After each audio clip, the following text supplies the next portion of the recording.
যোগাযোগ আরও সহজ করতে ঢাকা জয়দেবপুর রুটে চালু হলো 4 জোড়া নতুন কমিউটার ট্রেন। সকালে জয়দেবপুর স্টেশন থেকে সেগুলোর আনুষ্ঠানিক উদ্বোধন করেন রেলপথ মন্ত্রণালয়ের উপদেষ্টা মোহাম্মদ ফাউজুল কবির খান।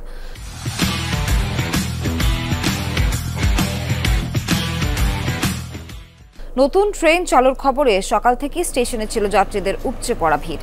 উচ্ছ্বাস প্রকাশ করেন যাত্রীরা, বলেন এই ট্রেনগুলোর কল্যাণে গাজীপুরের সাথে রাজধানী ঢাকায় যোগাযোগ আরও সহজ হবে। এর আগে সংক্ষিপ্ত মতবিনিময় সভায় উপদেষ্টা বলেন স্বল্প আয়ের মানুষের কথা বিবেচনা করে এই উদ্যোগ নেওয়া হয়েছে। এছাড়া ২৬ মার্চ নাগাদ ঢাকা নরসিংদী এবং ঢাকা নারায়ণগঞ্জ রুটেও কমিউটার ট্রেন চালু হবে। পরে মেট্রো রেলের আদলে নির্মিত এই কমিউটার ট্রেনে চড়ে জয়দেবপুর থেকে ধীরাশ্রম স্টেশন পর্যন্ত ভ্রমণ করেন উপদেষ্টা।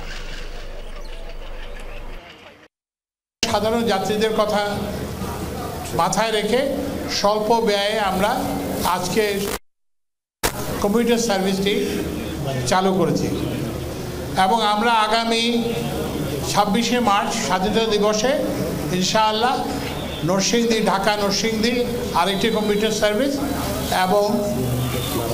এবং নারায়ণগঞ্জ ঢাকা নারায়ণগঞ্জ এই দুটি কমিউটার সার্ভিস চালু করবো ইনশাআল্লাহ।